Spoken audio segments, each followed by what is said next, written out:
A gente abre o programa de hoje com dados. Segundo o último censo do IBGE, 48,5% dos brasileiros são homens e 51,5% são mulheres. Na prática, isso significa que existem 6 milhões de mulheres a mais do que homens no nosso país. A partir daí, então, vamos começar a fazer alguns recortes. Segundo a pesquisa Women in Technology de 2023, menos de 20% dos cargos das áreas de tecnologia do Brasil são ocupados por mulheres. Em toda a América Latina, elas ocupam menos de 30% dos cargos de liderança no setor. Quando se olha para o setor financeiro, os dados também são desiguais. Apenas 35% das cadeiras em conselhos dos 50 maiores bancos comerciais do mundo são ocupados por mulheres. Em cargos de liderança, esse índice é menor ainda, diminuindo a participação feminina para 19%, com só 16% das CEOs sendo mulheres. Quando o assunto é finanças, no Brasil a desigualdade de gênero é ainda maior. Se no mundo inteiro as mulheres equivalem a 18% dos profissionais certificados pela CFA, um certificado fundamental para atuar no mercado financeiro, no nosso país esse índice diminui para 11%.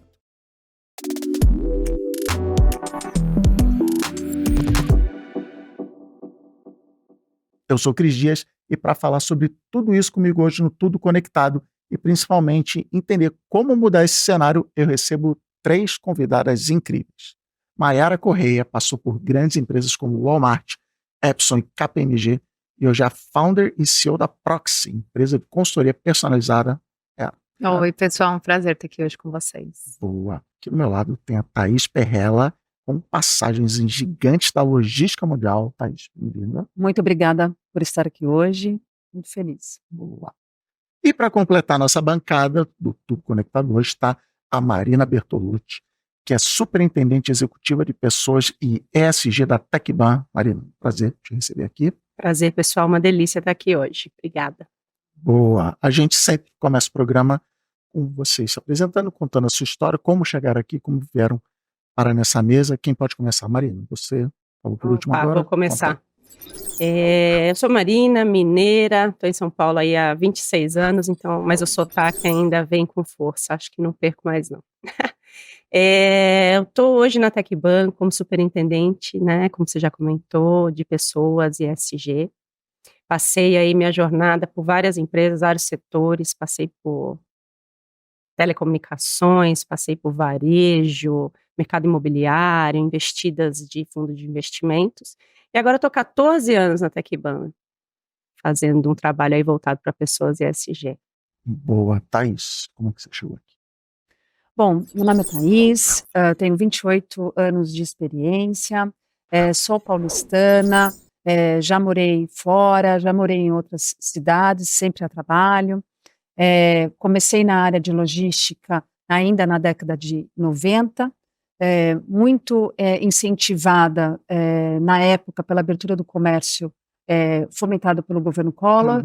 Então eu fiz faculdade de administração com habilitação em comércio exterior, passei por vários gigantes aí da logística em diversas áreas, área comercial, área operacional, área de produto, e agora fazendo gestão geral das diversas áreas da logística.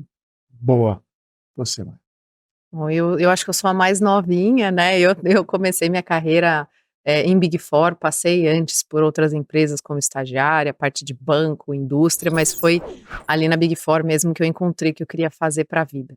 Para a vida é pesado, né? Porque hoje em dia as pessoas mudam com 50, enfim, mas por enquanto eu estou nesse caminho. Sim. Então, em 2019, efetivamente eu comecei a Proxy e estou até hoje aí tocando esse negócio que é meu primeiro filho. Meu filho mais velho mora no meu coração.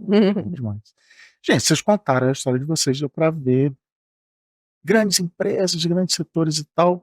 Como foi na carreira de vocês a passagem para o cargo de liderança? E aí, quando que caiu a ficha de que tinha menos mulheres nesses cargos de liderança? Como é que foi a história de vocês? Eu entrei em recursos humanos, né? Então, recursos humanos já é uma área, tem muitas mulheres, e ainda é assim, né? Quando você vê, eu vejo meu time lá, a maioria é mulheres. E então eu não percebi de imediato não tem, não era uma questão. Até também fui criada por por uma família, eu sou abençoada por isso, que não tinha muita regra em relação a ser homem ou mulher, né. Então entrei em RH, minha primeira liderança era uma mulher, entrei e fui trabalhando, varejo, com uma líder mulher e não percebi tanto.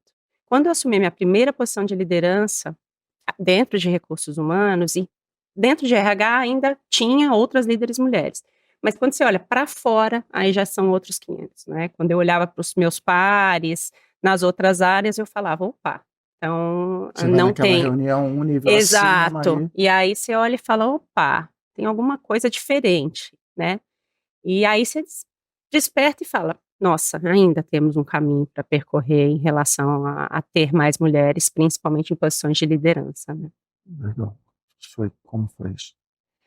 Para mim, demorou muito para cair a ficha, a logística, ela tem muitos homens, né, ela é uma indústria com muitos homens, e quando eu comecei, era natural ter muitos homens, para mim era normal.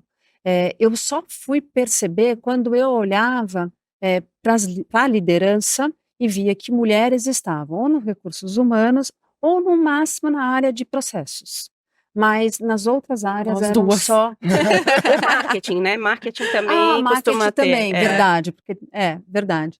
Então eu olhava e falava: "Nossa, que coisa, estranha", mas como eu aprendi também com um homem, com os homens baby boomers, então eu acho que tinha essa questão da minha geração, de ser normal. E demorei muitos anos para cair minha ficha, para mudar inclusive o meu viés, porque como eu aprendi assim, para mim eu notei, depois de muito tempo, que eu era machista também, né, que eu tinha alguns vieses machistas, né. Mas eu fui muito jovem, eu assumi, uma equipe de liderança, antes dos meus 30 anos, aos 30 e pouquinhos eu assumi uma grande equipe, e para mim as minhas equipes sempre tiveram, diversidade, né, nunca eram mais homens ou mais mulheres, sempre, busquei ter diversidade nas minhas equipes, mas de uma forma muito natural, e conforme o tempo foi passando, conforme eu fui crescendo, eu fui recebendo, percebendo e notando, as diferenças e sentindo na pele, alguns preconceitos, e aí as minhas fichas foram caindo.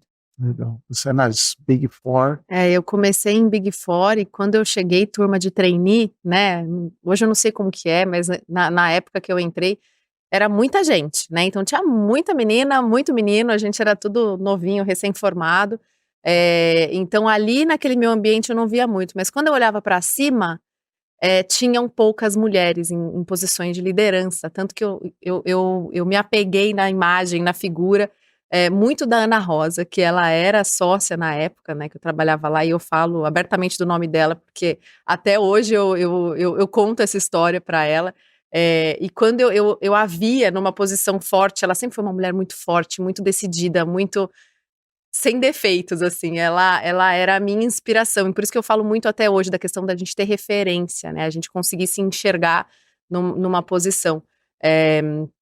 Mas aí quando eu saí de lá e fui para outras empresas, isso nunca foi uma questão, assim, sempre consegui, entregando e fui sendo promovida e tudo mais, mas acho que essa questão que a Thaís trouxe de ter sido, treinada por baby boomers, isso também aconteceu comigo. Para mim foi muito importante, porque tive um amadurecimento, de como trabalhar, de como tocar o negócio, de como fazer a minha entrega, garantir qualidade e tudo mais, mas ao mesmo tempo, eu fui me masculinizando nesse processo.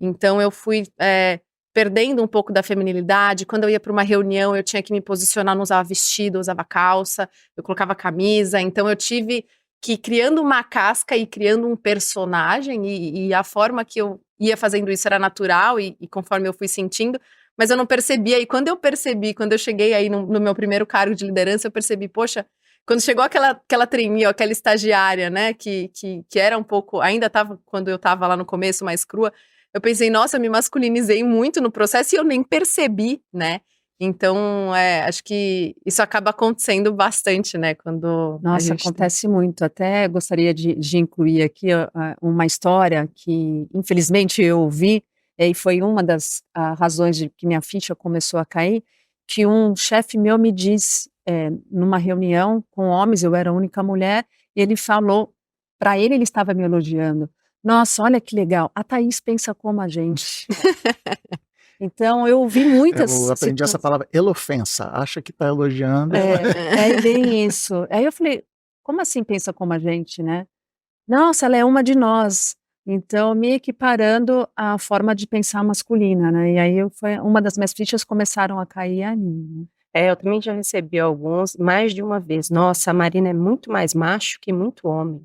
Isso eu ouvi Como várias assim? vezes. Não, fica tranquila. E outra, né, um termo muito também que era usado, e eu espero que hoje a gente não esteja usando, mas de vez em quando pode acontecer, que é, vai lá e mostra quem manda. Põe o pau na mesa. Isso Vocês se lembram disso? Pois Põe o pau na sim, mesa. super, né? Hoje tá um pouco melhor, né? Vai lá e se posiciona Se mesmo. posiciona, protagoniza, se Exato. apropria. Mas gosto desse ângulo que a Mayra trouxe, que é isso. Espera-se ainda. Não, legal, temos mais inclusão, temos mais vagas, mas com códigos e comportamentos masculinos. Eu vi uma vez um grande executivo de empresa defendendo que na multinacional dele, não, nós temos uma executiva que recebeu uma proposta para ir para o exterior, ela desistiu da família dela, aí todo mundo chocado na plateia, assim, não, cara, assim, ela agiu como um homem, ela largou tudo, abriu mão, assim, cara, você não, enfim, não tem que botar valores masculinos na história. Muito bom que vocês trouxeram isso. Mas aí, normalmente essa pergunta para fazer no final do programa, como é que a gente muda isso? Então, já identificamos, e por que a gente muda? Por que é importante ter essa mudança? A palavra já está gasta, essa altura do campeonato de diversidade. Como é que a gente muda esse cenário, tanto os percentuais que eu falei aqui, quanto esses comportamentos? Você sabe que eu acho que isso é uma questão muito cultural, né? Desde quando a gente é pequena, e isso eu tenho filhos gêmeos, né? Um casal, uma menina e um menino, então eu me policio muito na hora dos elogios, porque é natural da gente. A gente fala que a menina é bonita, que ela é fofinha, e a gente fala que o menino é esperto, é rápido, né? Então sempre quando, acho que desde pequenininho, a gente vai criando esses estigmas no nosso subconsciente, e essa questão cultural acaba direcionando mais mulheres para uma área mais humana, né? E os homens para uma área mais exata, que na maioria das vezes tem uma remuneração maior. Então acho que até é uma questão diária de entrega de trabalho, engenharia, tecnologia, né? Acho que hoje está mudando muito. Eu acho que as meninas de agora, das novas gerações, já estão vindo com uma cabeça diferente, né? Elas já falam que elas querem ser CEOs, né? A gente vê vários vídeos na internet, isso antigamente não existia, né? Nem sabia o que era isso. E eu acho que essa questão da gente ter cada vez mais referências. Na minha época, lá atrás de Big Four, eu lembro de ter uma sócia. Hoje eu não consigo numerar as sócias que eu, né, sei que existem nas Big Fours, que eu conheço, que são super inspirações. Então, eu acho que a gente ter cada vez mais referência em conselho, eu nem sabia o que era conselho na época, agora está começando a se tornar uma realidade para mim. Então, quanto mais referência a gente tem, quanto mais a gente consegue se enxergar naquele lugar, eu acho que a gente vai construindo na nossa cabeça o caminho que a gente quer percorrer de carreira, e isso naturalmente vai mudando aí ao longo dos anos. E eu acho também que é muito importante, fora a referência, uma ajudar a outra, porque os homens eles são muito unidos, as mulheres nem tanto. Na minha área, principalmente, as mulheres não são unidas. A gente vê grupinhos de homens, mas a gente não vê os grupinhos de mulheres, né? Então, eu acho que a mulher tem que deixar um pouco de lado essa competição que ela tem e se ajudar, né? Se unir, né? E uma criar uma referência para a outra. Porque acho que a gente perdeu, como você falou, né? De novo, a gente se masculinizou demais para a gente se posicionar no mercado de trabalho. A gente não precisa mais disso.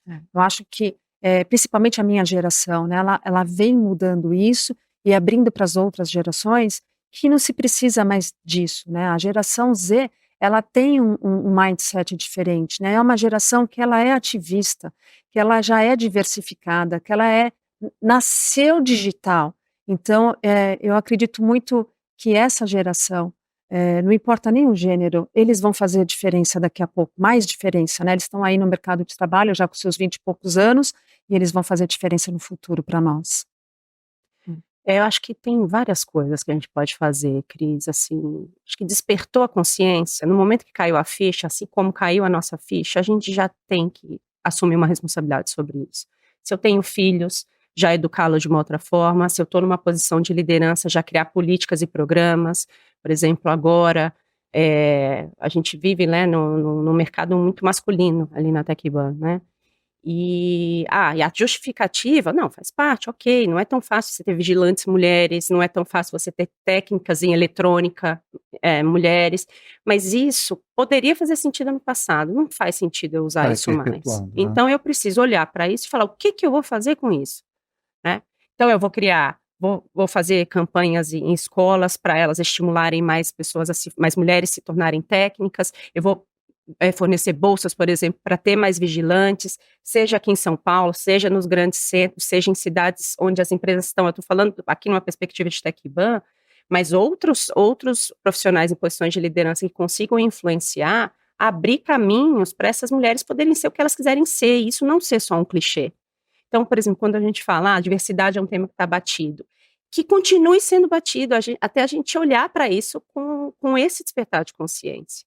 Até Né? ficar natural, né? Exato, porque a gente, eu olho muito hoje eu tenho 2 meninas, né, 2 adolescentes, se elas quiserem ser o que elas quiserem ser, elas serão, mas a gente precisa ter outras mulheres, outros profissionais, aí falando homens, mulheres, executivos, líderes, que consigam abrir caminhos para que essas pessoas, essas mulheres, possam ser o que elas querem ser. É muito importante que as empresas, elas incentivem com capacitação técnica, né? Eu trabalhei numa empresa, um terminal portuário, onde eles enxergaram a qualidade no trabalho das mulheres como motoristas, por exemplo, motoristas de caminhão, ou até mesmo operando uma máquina grande que faz uma movimentação de container. Só que para isso tem que capacitá-las, tem que dar oportunidade para que elas possam, olha, eu quero fazer isso, eu vou lá fazer isso, como você falou, né? As mulheres, elas têm que escolher aquilo que elas querem, não importa, elas têm que, E desde a elas base, podem ser o que elas quiserem. Independente, a gente tem um caso aqui, nós 3, né? A gente fez a mesma formação para conselheiras, né? Exato. E num grupo para mulheres. E antes de começar, eu pensei, gente, mas eu vou fazer só num grupo de mulheres? Eu pensei a mesma coisa.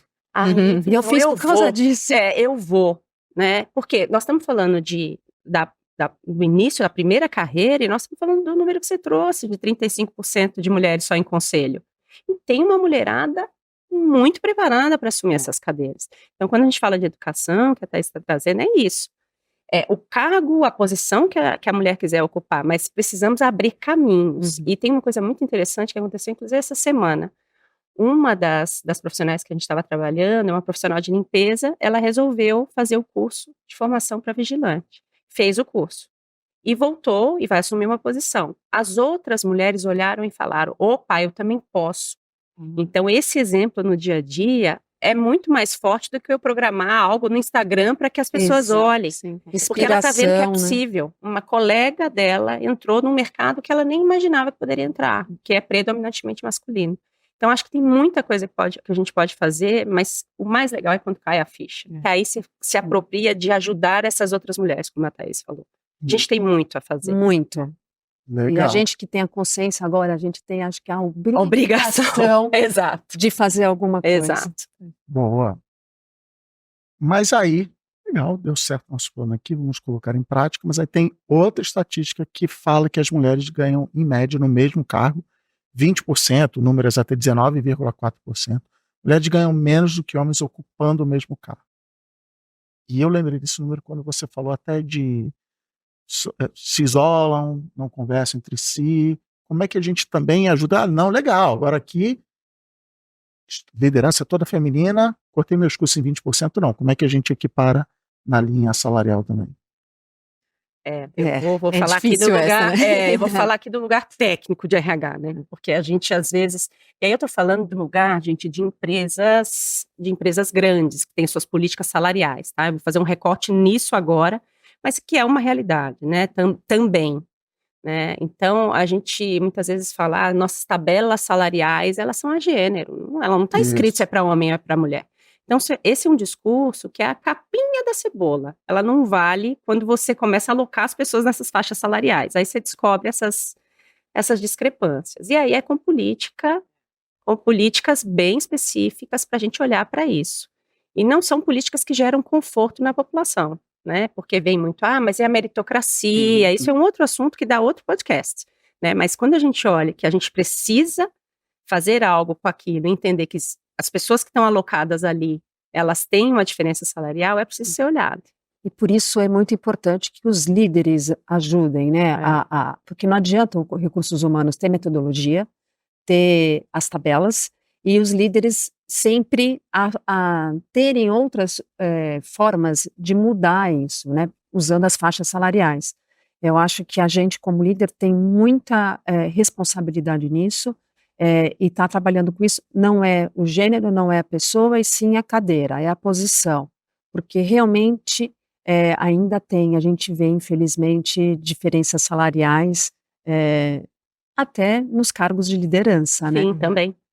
Infelizmente. Sabe que eu nunca tinha parado para pensar muito nisso, né? E eu sou auditora, né? Sempre fui auditora a vida inteira. E teve uma vez que eu trabalhava numa empresa, não me julguem, tá, gente? Eu tinha 20 e poucos anos e eu pedi uma base de seleção de amostra para o RH. O RH me mandou a planilha, o salário de todo mundo da empresa. Por engano, não era para ter mandado. E aí, não faça isso, por favor. Quem tá me ouvindo aí. E aí, quando eu percebi, eu respondi pra ela, eu falei, você não era pra ter me mandado isso, eu vou deletar, né, não vou olhar, óbvio que eu olhei, né, gente? Óbvio. Bom, Gente, não tem como não olhar. Não, eu juro, eu não queria ter olhado, eu queria ter sido uma pessoa mais forte, mas eu olhei, e aí eu vi que um par meu tinha um salário maior que eu, era um homem, e ele entregava muito mal o trabalho dele, eu fazia, assim, 30 vezes mais do que ele fazia, não, 30 não, que é demais também, mas sei lá, eu entregava muito mais. E aí eu fiquei muito chateada na época com aquilo. E eu falei com o meu chefe, e eu falei, olha, eu sei que não era pra eu ter olhado, eu olhei e agora eu tô aqui com isso no meu coração, assim. E ele, não, isso foi uma questão, porque ele entrou um pouquinho mais cedo, enfim, deu uma desculpa qualquer. Passou uma semana, ele foi mandado embora. O meu par. Aí eu confesso que eu fiquei um pouquinho, mas... Gente, assim, não me julguem de novo, eu fiquei feliz, tá bom, é isso, mas aconteceu, porque, e existe, né, existe até hoje, isso faz tempo, por isso também. Mas você ainda teve coragem de falar, né, porque às vezes a gente se coloca nesse lugar de falar, se eu falar, eu vou ser mal interpretada, ter aquele, talvez eu seja, não, eu tô vendo errado, aí a gente começa naquele processo que é muito da mulher, né, não, mas talvez eu não seja tão boa igual eu tô achando, síndrome da impostora, aí você se coloca num lugar. Eu me senti valorizada, assim, quando aconteceu, sabe? Hoje, enfim, ele se recolocou super rápido, tá? A gente é amigo até hoje, mas... Ele não sabe, você é responsável, né? Ele tá sabendo. Agora ele não vai saber. Ele é o responsável, ele não é responsável. Mas Eu vou lançar na mesa aqui.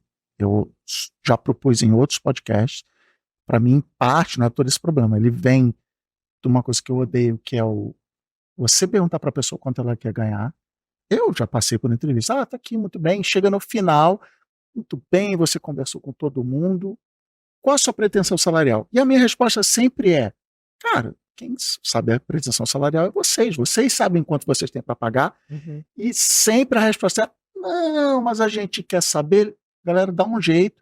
E o último emprego de carteira assinada que eu tive, eu falei, então tá. E aí eu chutei o dobro de quanto eu acabei ganhando. Assim, eu falei, tá, no último emprego eu ganhava tanto, eu sei que eu ganhava bem. Não, que isso, aqui. Eu falei, então faça a sua contraproposta. Mas eu tava louco da vida, tava lá, bora perder. E então, assim, eu acho que tem nessa primeira camada, a gente não esperar a pessoa dizer, tampouco ouvir a pessoa da RH aqui. Se posicionar. Mas eu gostei da sua história, porque também, assim, por que é um tabu saber quanto o coleguinha ganha? Não somos analista júnior 3? Pô, o do analista júnior 3 deveria ganhar mesmo. Não, por que isso?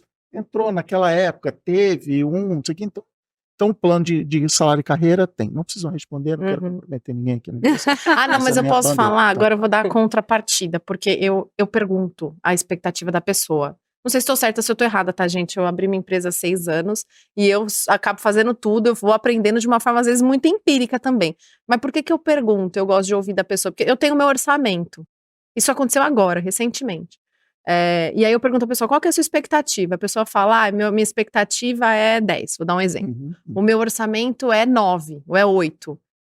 Eu vou subir um pouquinho para eu trazer ele pelo que ele prefere trazer, para ele não ficar com aquele desconforto e sair rápido. Então eu sempre pergunto que é para eu ter uma ideia do que é confortável para a pessoa. Mas obviamente, se o meu orçamento não chegar, se for uma diferença muito grande, aí eu faço a proposta. Vamos lá, é isso aí, revolucionar o programa aqui. Seu orçamento é 9, você falou. Aí eu falo assim, 7. O que você faz? Você me paga 7 ou você me paga 9? Eu já paguei 9, mesmo a pessoa falando 7. Então tá aprovado essa revolução. Uma coisa é o salário da cadeira. É mais para eu ter uma ideia da posição da cadeira. Do quanto a pessoa vai ficar confortável e vai... Porque eu quero contratar gente para ficar comigo por muito tempo. Então é mais para eu ter uma ideia de conforto mesmo. Mas eu entendo o que pode parecer, né? Sim, a gente nunca sabe com quem a gente está falando. Então. Eu acho que é um desequilíbrio de poder muito grande. Se eu respondo mais, se eu respondo os 10 no teu exemplo, não tem, obrigado. Tem alguém que quer, enfim. Sim.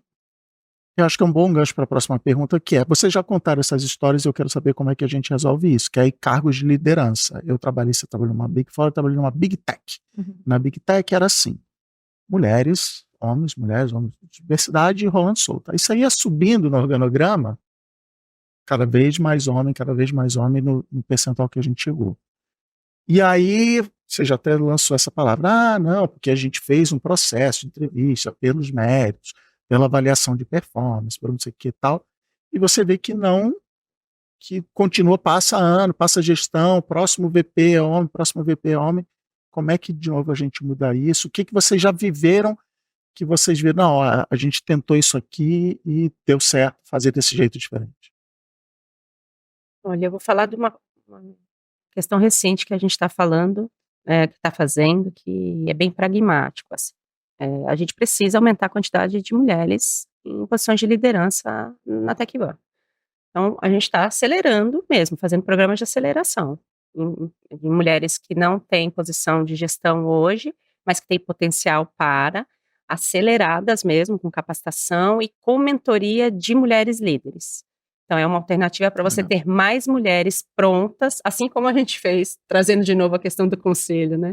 A formação para estar pronta, trazer a prontidão para que essas mulheres tenham oportunidades. Acho que esse é um dos pontos. Porque existe essa diferença? Existe, os números estão aí, você mostrou. Né? É uma realidade. Agora, também não adianta eu ficar, não, sempre foi assim, vamos ver. Não, tem que criar ações específicas. Né, e ter bastante consciência dos líderes que estão em posições mais altas na companhia e que eventualmente podem ser homens. Como é que eu trago mais aliados para esse discurso? Né, para não ficar uma bandeira parecendo, vou falar aqui, a Marina do RH querendo trazer mulheres, ela está com viés. Né, é muito mais que isso. Eu tenho que trazer homens também que me apoiem nisso e que me ajudem, por exemplo, ao escolher uma candidata do mercado ou uma candidata interna para a posição de liderança, que ele olhe e fale, eu estou nisso com você, TecOne, eu quero, né, ou qualquer empresa, eu quero ter mais mulheres, eu quero ter essa diversidade de gênero dentro da minha estrutura. Então, a gente promover e conhecer quem são esses aliados é um caminho. E também conhecer quem são os detratores, para a gente ficar também ali perto, né, trazendo pílulas, lembrando que às vezes o investimento no detrator não é tão rápido, então a gente vai no aliado para ganhar mais força. É uma das alternativas que a gente tem também para melhorar daqui para frente também, né? Não é só reclamar do passado, mas mexer no presente agora para lá na frente eu ter mais equilíbrio de gêneros dentro das organizações. Não, isso que você trouxe eu acho que faz muito sentido, assim, acho que você foi falando, eu fui lembrando da minha carreira. As pessoas que foram abrindo portas para o meu crescimento, em sua maioria foram homens. Então, desde o começo. Isso, mesma coisa comigo. Estatística, né? Se a gente falou que 80%, é isso, 80%. A maioria é homem. Então, desde o começo, lá, meu pai lá no começo da minha carreira, aí meu primeiro chefe, meu segundo chefe. Então, como eles estavam nessa posição de liderança, os homens são grandes responsáveis aí para a gente são crescer, ainda os tomadores de decisão, né? Então, eu acho que a sua estratégia é fundamental. Os aliados, entender os homens, né? E homens, né? Porque no final do dia eles estão na posição da tomada de decisão, né? E eu também, né? Eu fui contratada somente por homens. Eu nunca tive uma chefe mulher, um líder mulher. Quem sabe um dia. E até para esses líderes, eu gostei muito que você falou de se masculinizar e tal. O ganho disso é pontos de vista diferentes. Não é assim, gente, tem que ser mais inclusivo. Não, assim, você tem uma pessoa que pensa diferente de você, que vive histórias e dia a dia diferente de você e que vai ajudar na tomada de decisão. Não é porque, não, tá bom, vou ajudar, vi o podcast, agora vou ajudar. É esse tipo de coisa. Mas aí é a hora de perguntar do tema mais complicado nesse assunto, que é maternidade. Porque é isso. Legal, mas aí vai sair licença maternidade. Eu tive aquela funcionária que aí adorou ser mãe, pediu demissão, assim, enfim. Na lista de desculpinhas, eu vou chamar de desculpinha, na lista de desculpinha dos líderes, a maternidade está aparecendo lá. Como é que a gente dribla isso? E eu já vou responder minha própria pergunta para dar um exemplo para vocês. Na Big Tech que eu trabalhava, é quase um hackzinho assim, não é a solução. Mas a licença maternidade era igual à licença paternidade. Porque quem está contratando ou quem está promovendo, inconscientemente, viés inconsciente é um negócio que a gente pode falar muito aqui, inconscientemente, mas eu não vou contratar, porque aí depois... Não, a licença do homem é do mesmo tamanho da mulher, então esse saiu da frente. Não era porque os pais têm que estar mais... Era um hack, era uma ferramenta administrativa para tirar esse problema da frente. Que outras histórias vocês já viram para ajudar no quesito maternidade? Enfim, como é que a gente desarma esse nó de maternidade? Eu ia muito nessa linha de benefício também, né? Até esses dias, uma consultora que trabalha lá com a gente, ela tem um bebê da idade dos meus, assim, um bebê. Vai fazer 3 anos, né? Ele já tem mais ou menos a mesma idade. Tem uma bebê de 18 anos. Exato, pra sempre. Acabou de fazer 21. E ela estava falando que o marido dela trabalhava em Big Four e que ele teria licença paternidade quando a criança nascesse e tal. E ela estava super animada, porque ele ia poder ficar bastante tempo. E quando ele solicitou a licença paternidade, ele descobriu que ele ia ser descontado de bônus e de várias coisas, que para eles naquele ano, principalmente com a criança, faria toda a diferença. Então ele abriu mão da licença paternidade para não ser impactado no bônus. Chegou ao final do ano, não teve resultado, não teve bônus. Então ele ficou super chateado, e enfim. Mas é muito essa questão da equiparação do benefício, porque se é um benefício, se os dois vão ter uma licença, descontar o bônus, a gente já está continuando com a mesma diferença, né? Com certeza. O exemplo que você trouxe é matador, Cris. Difícil não melhor que esse. Porque é um desafio. Eu acho que as empresas que se propõem a ter esse mesmo período de licença maternidade e paternidade já é um grande avanço. Acho que é algo a ser, é uma inspiração, né? Agora a gente tem que ir também na raiz, trazendo consciência sobre isso, né? Quando a gente fala de semana de diversidade, quando a gente fala de capacitação de vieses, é trazer isso para a mesa, trabalhar muito na educação para a desconstrução desses vieses, porque todos nós temos. Sim. Eu tenho meu viés, eu estava conversando com as meninas no bastidor, né? Por muito tempo eu usei o termo para entrar num fórum ou mais masculino, ou mais hierárquico, muitos momentos para fazer uma pergunta que eu sabia que ninguém estava entendendo. Desculpa, Lorice. Eu usei isso, né? Hoje eu olho e falo, Marina, né? Ou virar e falar, desculpa a ignorância, né? Então, assim, isso quando você cria um ambiente para as pessoas olharem, eu tenho viés, faz exercícios, inclusive relacionados à gravidez, você já vai trazendo para a consciência e é mais difícil num ambiente onde se estimula essa desconstrução de vieses, as pessoas, por exemplo, falarem, vou desligar porque ela tá, ou quando voltar eu já vou desligar, porque eu sei que não vai conseguir entregar, porque o filho é pequeno e vai entrar na escolinha, aquela coisa toda que cria-se não é todo mundo que tem uma rede de apoio para ajudar. E o líder, quando recebe uma mulher que acabou de ter um filho, ou um homem que acabou de ter um filho, precisa entender também que tem momentos. Sim, a criança fica doente, sim. Ela vai para a escolinha, às vezes é uma mãe solo, um pai solo, precisa de ajuda. Então, assim, é necessário ter essa compreensão. E essa criança vai crescer, e esse profissional contribuiu o tempo inteiro, né? Essa profissional contribuiu, né, antes. Então, acho que trabalhar muito na educação e na consciência para começar a dar vergonha. Eu acho que esse é um ponto. A vergonha também ensina. Né? Se eu olho e falo, eu tenho esse viés. Quando eu vou chegar lá no RH e falar, eu quero desligar fulana, mas você quer desligar por quê? É bom você ter um bom motivo, porque não é porque ela voltou de licença maternidade, né? Então, é trabalhar num ambiente onde a gente entenda que todo mundo tem viés e a gente precisa desconstruir juntos. Estamos todos em desconstrução. Cultural da própria empresa também. É. Eu acho que é cultural do Brasil, né? O Brasil criou essa cultura e as empresas têm essa cultura. Eu acho que tem que quebrar essas culturas, né? Alguns países a licença maternidade já é igual para os dois, ou um pouco menos para os homens, mas os homens sim têm, e eles não têm que se preocupar, essas pessoas não precisam se preocupar com o retorno, como nós temos que nos preocupar aqui, né? Tem pessoas que voltam antes, né, com Voltam, receio com medo. com receio. Agora, tem uma história interessante de uma grande amiga, que também fez formação para conselheira. Ela entrou grávida numa empresa, e aí essa instituição ela falou, olha, eu tô grávida. Aí ele falou, não, mas a nossa pretensão com você é uma relação duradoura, o que são 6 meses? Então, isso já mostra também um pouco da longevidade das relações de trabalho, né? Não é para a pessoa ficar eternamente lá, mas uma relação de confiança. Você tem seu valor, né? E os 6 meses que você não vai estar aqui com a gente, não tem problema, porque quando você retornar, é essa mulher mais potente ainda, porque a maternidade não é brincadeira, né? Volta mais potente ainda, com mais repertório para atuar. Eu já tive uma colega que passou essa situação, só que ela começou o processo, ela não sabia que estava grávida, e aí foi avançando, ela ligou e pediu desculpa, falou, cancela, porque eu descobri que eu tô grávida. Os caras, não. Continua. Ela ficou assim, há mais de 10 anos na empresa, assim, então... Temos bons exemplos também, né? Como esse que você está trazendo. São mais raros, mas tem. Você já falou que tem filho, você é mãe também, já estava tocando dicas de pré-adolescentes aqui antes de começar a gravar. Exato, eu tô com uma adolescente e uma... Ela já se acha adolescente, então são 2, tá tudo certo. E você? Eu não tenho. Você já foi cobrada?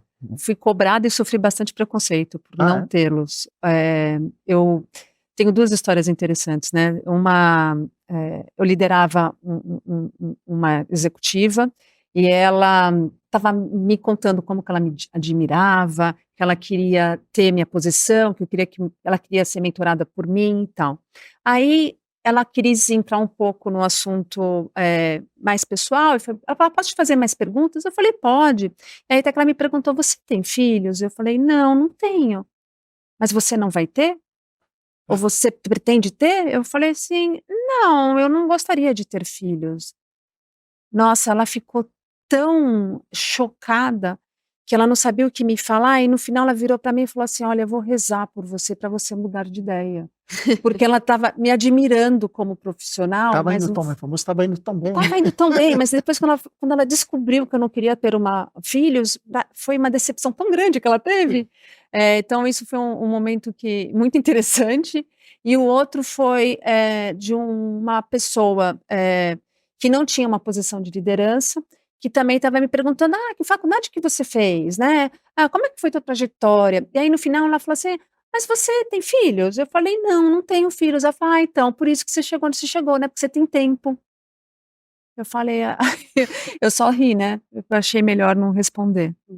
O que eu digo para as pessoas já tem gente demais no mundo, 8 bilhões de pessoas, não quer ter filho, não tem problema. O mundo não vai fazer falta. Pessoas, tá de boa, mas se quiser ter filho também. E nós temos aqui 2 grandes executivas com filhos e se viraram, acho que nos 30, para ter tempo, né? Para um lado como para o outro, né?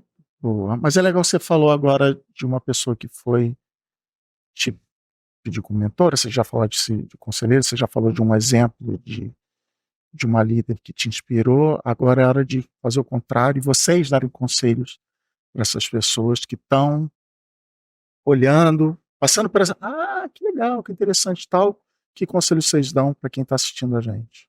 Eu acho que uma coisa, quando eu era funcionária, assim, me ajudou bastante, eu estava até comentando, né, no camarim, e ela, era assim, eu sempre queria crescer, olhar para o próximo passo e tudo mais, então, sempre quando eu estava numa determinada posição, eu olhava o job description da próxima, e eu já considerava que o job description da próxima era o meu. Então, eu já começava a desempenhar daquele jeito meio torto, né? Se tinha alguma coisa que eu não tinha, eu corria atrás, eu dava um jeito, que era para eu conseguir atender o próximo passo, para eu conseguir a promoção que eu queria. Então, eu fui tendo promoções anuais em um dos meus trabalhos por 5 anos consecutivos, justamente por ter aprendido esse gatilho aí, essa ferramenta que funcionou bem comigo. Mas eu acho que duas principais dicas, assim, que eu dou e que para mim são muito importantes, eu uso todos os dias, ter autorresponsabilidade, se responsabilizar por tudo que acontece na nossa vida, na nossa carreira. Não é culpa da empresa, não é culpa do amiguinho, a culpa é tua. Você tá ali porque você quer crescer, se mexe. Assim, as rédeas da tua carreira e da tua vida são tuas, né? Então eu acho que quando a gente se coloca como responsável, a nossa atitude perante algumas situações, ela acaba mudando. E seja cara de pau, né? Vai atrás do que você quer. Quando eu abri minha empresa lá atrás, eu tinha 28 anos, tinha nenhum contato no mercado, pedi a reunião com um monte de CFO, metade me ignorava, mas a metade que me aceitava me receber, eu fazia o melhor que eu podia, até ir começando a fechar projeto. Então, eu acho que quando a gente é cara de pau, a gente vai mais rápido e mais longe. A gente tem que ter cuidado para não ser inconveniente, e eu acho que isso, com a maturidade, aos pouquinhos, a gente vai aprendendo essa rédea. Mas a cara de pau, assim, é uma ferramenta que eu sou bem apaixonada. Eu diria que a partir dessa pergunta me ocorreu aqui, reconheça, principalmente para as meninas que não entraram no mercado de trabalho ainda, reconheça seus talentos. Todos nós, seres humanos, homens ou mulheres, a gente tem talentos. E às vezes a gente não é incentivado a despertar, e a gente tem que descobrir por si só. Então, quando bater aquele desespero de falar, nossa, eu não sirvo para nada, não, realmente eu não vou conseguir, papapá, lembre que você tem talento. Então, tenha isso sempre em mente, põe um post-it, um papelzinho, porque ajuda a você lembrar que você tem uma potência ali para o mundo, senão você não estava aqui, né? Aí, uma outra coisa que eu falaria, acho que tem a ver um pouco com o que você falou aí já no mercado de trabalho da cara de pau, mas tem algumas características hoje que são tão básicas que eu acho que a gente não tem ensinado para os jovens aí no ambiente de trabalho, né? A questão da confiança, né? Se aproprie, transmita confiança. O que é confiança? É literalmente praticar aquilo que você está se comprometendo a fazer. Isso muda jogo no ambiente de trabalho. Um dos meus primeiros feedbacks que eu recebi na carreira ficou marcado, era uma líder mulher, eu era estagiária, ela falou, Marina, primeiro feedback, eu nem sabia o que era uma sessão, ela virou para mim e falou, Marina, eu confio mais do que nos analistas para te passar, porque eu sei que você vai fazer, e se você não fizer, você vai me avisar. Isso a gente não ensina nos programas de treino. Esse é literalmente o feedback que eu mais gosto de dar com quem trabalha comigo. Pois então. Eu entrego na sua mão e não precisa. Não é uma delícia você ter uma Thaís, um Cris no seu time, que você sabe que vai entregar, uma Mayara no time? Eu entrego. Não, eu tô falando você ter pessoas que entregam, né, nesse sentido. E aí uma outra coisa que eu acho que está escassa hoje é uma presença real, a gente está prestando atenção. Então quem presta atenção em reunião hoje já é um diferencial competitivo, porque a tendência é a pessoa boiar a reunião inteira, porque está ali, principalmente no online, né? E leveza. Eu acho que o mundo já é muito pesado para a gente também se olhar com muito peso e ter relações muito pesadas. Acho que dentro do ambiente corporativo, em qualquer atividade que você predispõe a fazer, tenta trazer leveza, porque o problema existe, as situações são pesadas, mas as relações não precisam ser. Eu acho que ambientes assim, então, para a mulherada que está começando agora, anota lá seu talento para não perder seu foco, e essas 3 dicas mais cara de pau, dá para ir longe. Uma pitada de cara de pau. Dá para ir longe. Supera essas dicas aí agora. Difícil superar essas dicas, mas eu acrescentaria, além, né, da responsabilidade, do comprometimento, né, mostrar isso, porque isso traz cria uma relação de confiança, né, entre o primeiro emprego, ou o empregador e o empregado, acho que é super importante, mas a gente tem que ter respeito. Respeito para tudo. E pensando no respeito também, essas jovens que estão iniciando no mercado de trabalho, elas têm que se respeitar, e a hora que ouvir alguma coisa, elas têm que, olha, não é assim, eu preciso falar. Porque eu já tive situações onde o homem colocou uma mão na minha cara, e isso pode se repetir, e a gente não pode deixar. Então, assim, respeitar os outros e se respeitar também para aprender a dizer o não. Olha, eu não gostei, você não fala assim comigo. Eu sei que isso é um pouco pesado, mas às vezes acontece. Então, é importante a pessoa se autorrespeitar também. Nossa, isso é muito importante. Muito importante. Você foi falando, eu fui lembrando. Nossa, super. Eu acho que tem uma final que é muito importante, eu esqueci de falar na hora que eu estava mencionando, guarda dinheiro, independência Boa. financeira, acho que é a base pra gente. A gente... Desculpa, Imagina. a gente estava conversando antes, eu me preparando para vir hoje de manhã, né? Estava tomando banho, pensando, lembrar um pouco da minha família em relação ao que eu sou hoje, né? E aí lembrei do meu pai, minhas avós, mulheres superpotentes. Meu pai nunca colocou limite. Falei, minha mãe, né? Lembrei da voz da minha mãe falando assim, trabalha para não depender de homem. Pois é. Minha mãe falava a mesma coisa. É. Tem que trabalhar, tem que estudar, trabalhar para não depender de homem. Minha mãe Isso. falava a mesma Guarda coisa. 10, 50 reais, Guarda o que dinheiro. conseguir. Mas vai guardando dinheiro, tenha sua independência financeira. Eu sempre falo pro meu marido, eu quero estar com você porque eu quero, né? Não porque eu preciso. Não, porque eu dependo. Então, acho que até pro homem isso, né? Que É, bom, né? Que que ela tá bom, comigo, é. porque ela quer. Isso aí, muito bem. A gente sempre termina o Tudo Conectado com o que a gente chama de exercício de futurologia. Então, sei lá, a gente vai falar outro dia de pagamentos digitais. Como você vê o pagamento digitais daqui 10 anos? Sempre 10 anos. Hoje, se eu perguntar isso aqui, vai ser, mas aquelas estatísticas teriam mudado e tal. Então, está muito fácil essa pergunta para vocês. Eu quero que vocês façam o exercício de futurologia, pensando daqui 10 anos, a gente conseguiu chegar nessa igualdade estatística. E aí, como é que o ambiente de trabalho vai ser diferente daqui 10 anos a gente conseguindo isso?